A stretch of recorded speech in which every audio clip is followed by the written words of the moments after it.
Good day everyone. Thanks Winter Simulation Conference for giving me the opportunity to present my research. The title of my paper is Planning and Scheduling Drainage Infrastructure Maintenance Operations Under Hard and Soft Constraints. I myself is Manjul Hassan, a PhD student at the University of Alberta.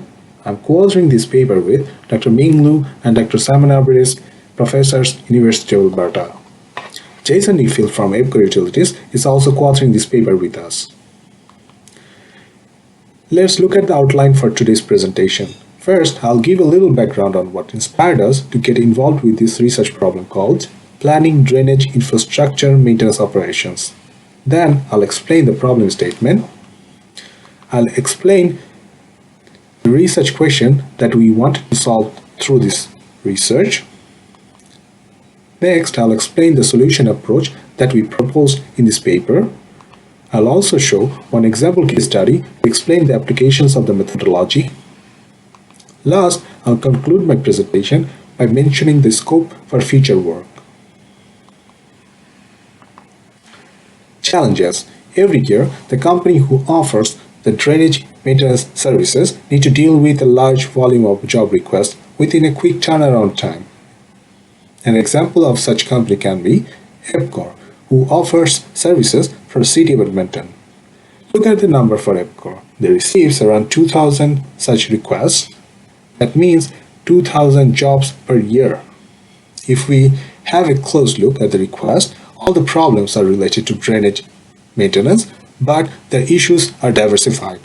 For example, the manhole cover concern can be because of snow ice blocking, leaves or debris blocking, cracks in the cover, or it just can be a repair request for loose or rattled cover. Challenges. Making the plan for such maintenance job is challenging because every job is unique. Job locations are discretized over the CD as shown in this map. In this map, every single dot with a different color means a different type of job. Job priorities are set by hard and soft constraints. When I say hard constraints, that means we must follow the rules while doing the planning. Example can be limited resources, predecessor links among the jobs. That means one job cannot be started without completing the another one first. Soft constraints are little flexible, not mandatory, but good to follow. Example can be flexible completion deadlines or choice of crews for the jobs. Multiple crews with distinguished expertise to handle jobs for a particular type is also a challenge. Besides, there may be a need to involve third party for support, but that kind of decision needs to be taken at the very early stage of the planning. Problem statement. Let's see how an operation manager does such planning. So Jeff is the operation manager for Edmonton region to take care of the issues of maintenance services. He has 3 crews in his fleet supporting for him. Say Mike, Peter, and Ross are the name of the crew chiefs. Now he just received 3 job requests spreading at 3 different locations at the city.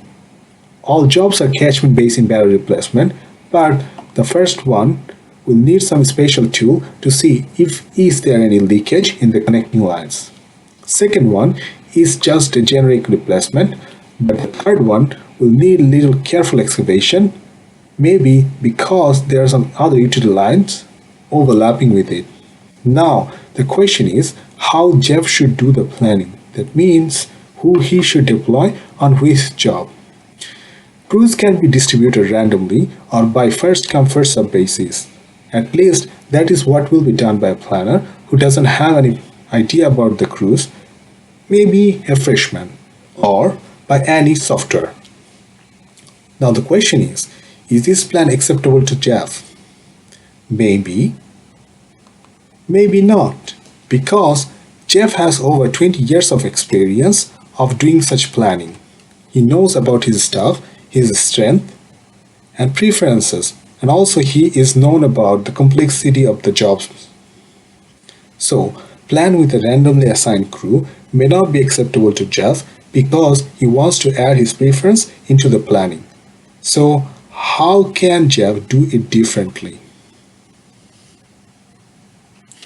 If we look at the same jobs, ideally all of the crews are capable of doing every jobs. But say Ross have a good experience with handling the pipe inspection camera and even can make some instant decisions, and Jeff trusts his decisions. So he will be a good fit for job number 1. He is also capable for doing job number 2. Now, Peter is the best person to do job number 3 because he worked a lot in the neighborhood and have a good sense of existing utility lines. He can also do job number 2. Mike is a new crew chief and recently hired from another private company. Jeff doesn't want to assign him any complicated jobs, therefore he is good fit for job number 2. Now, when Jeff does the planning, he will assign right people to each jobs.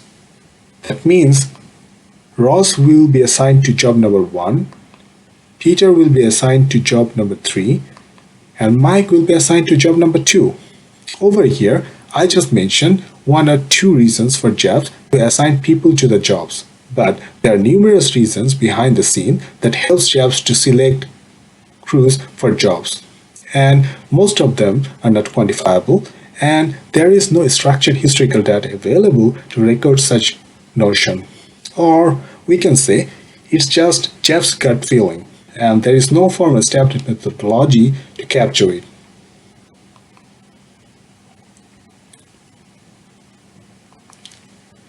Research statement.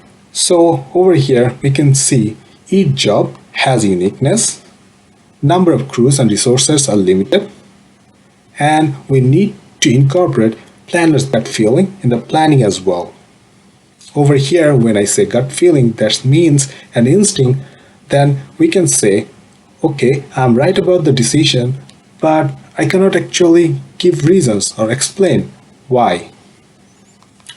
The research question over here is how Jeff can achieve maximum crew utilization possible while at the same time he can make sure crews are matched to the appropriate jobs.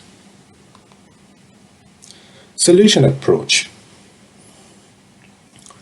Over here, we define a fuzzy variable called crew job matching index or CJMI ranging from 0 to 1 that resembles the planner's preference in selecting a particular crew for a job. That means we'll be having a fuzzy membership function for each job type, where the membership grade of the function will express the concept of matching between crews and jobs in planning as perceived by the planner's gut feeling. CJMI value 0 means no membership, or in other words, avoid as much as possible.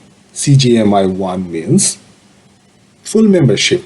That means perfect match. In this figure, as we see, one triangular shaped fuzzy membership function for a typical job. And crew job match for crew number 2 is 100%, and crew number 1 it is 50%. That means crew 2 is the perfect match for the job, and maybe Jeff will try to choose him for this job. Total crew job matching index. Here we used a linear solver to ensure maximum matching is achieved in the algorithm. The measure of the overall crew competence, considering all jobs, can be defined as total crew job matching index or TCJMI. TCJMI is basically the summation of all CJMI value for crews assigned to each job and their job duration divided by the summation of all job duration. Over here, we used TCJMI value as the objective function to maximize it to ensure that all right crews are matched with their right jobs. TCJMI value ranges generally from 0 to 1. This TCJMI actually tells Jeff how much of his gut feeling is incorporated into the plan, and if it falls below 70%, maybe Jeff will not accept the plan and will try to make the plan better using some other technique, say contracting out some of the jobs. The planning framework or the algorithm. How does this framework work? First, we need to know about the job and crew information. Then we also have to set the TCJMI limit. In initial run, it should be 1. Then we'll run the linear solver to achieve maximum TCJMI value. Once the crews are already assigned to jobs, we'll run discrete event simulation and build scheduling algorithm in S3 platform to find the total project duration. Over here, it is noteworthy to mention that S3 is a discrete event simulation platform designed inside ISDISA and successfully used in many previous researches. Next step would be to check the job duration and crew utilization. If Jeff is satisfied with the plan, he can deploy it or he can rerun the total process all over again. Example case. Say Jeff received 13 job requests to complete. Job turnaround time is usually a week, but in this case, it can be a little flexible to a few days. Besides, Jeff has only 6 crews available to deploy. Scenario 1. Over here, in first run, Jeff just wants to know what is the possible list duration to complete all the jobs. No crew job matching is considered in this case. If he ran the algorithm, considering the crew job match for all jobs for each crew is 1, here is the result he can see. The least total duration achievable is 9 days, and the crew utilization is around 80%.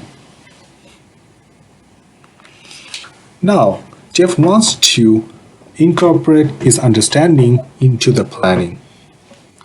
Here is the table that represents the crew job matching indices that presents Jeff's preference of crews for each jobs expressed by fuzzy membership functions. Look at job number 1. Here crew 1 has 90% match. For job number 11, crew 5 has the best match. Now, if Jeff wants to add his preference in the schedule and wants to see what is the maximum match possible and how long it will take to complete all the jobs, after running the algorithm, this is the result he can see. The least total duration achievable is 12 days, and the maximum crew job match possible is 77%.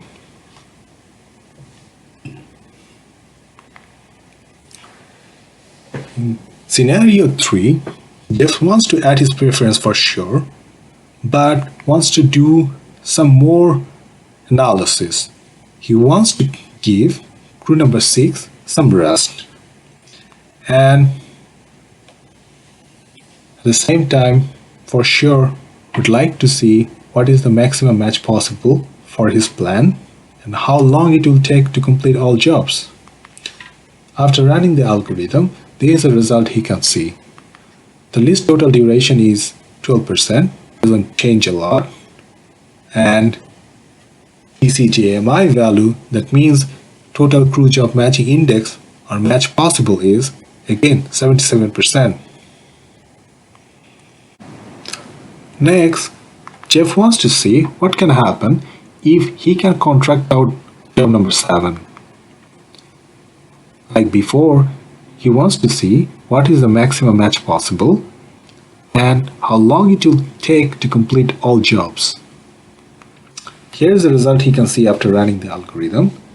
So over here we can see this total duration is 8 days and maximum TCJMI value, that means crew job man achievable, is around 76%. Not bad. This table summarizes all the scenarios that Jeff considered. From the table, we can conclude maybe Jeff will go with scenario number 3.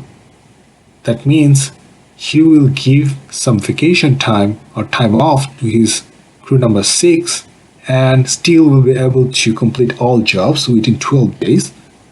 And TCJMI value won't be that bad, 77%. But Jeff can go also with scenario number 4 if he wants to complete all his jobs within very quick time. That means in that case he will be able to complete all of his jobs within 8 days and his crew job match will be around 76%. Conclusion. In this research, we contributed by defining the crew job matching with fuzzy membership functions so to factor the planner's gut feeling and planning and scheduling simulation. We described one complete framework for planning limited crew resources to execute multiple jobs. We also illustrated how simulation of different scenarios can lead to gaining insights of formulated work plan and project schedule. In future, consistent assessment of CJMI can be pursued by using emerging artificial intelligence techniques. We can even go beyond simulation. A complete optimization algorithm can be prepared to achieve a balanced work plan. We can even implement this research in various practical applications, say steel fabrications or precast concrete constructions. Thanks for your attention. If you have any questions, please feel free to ask.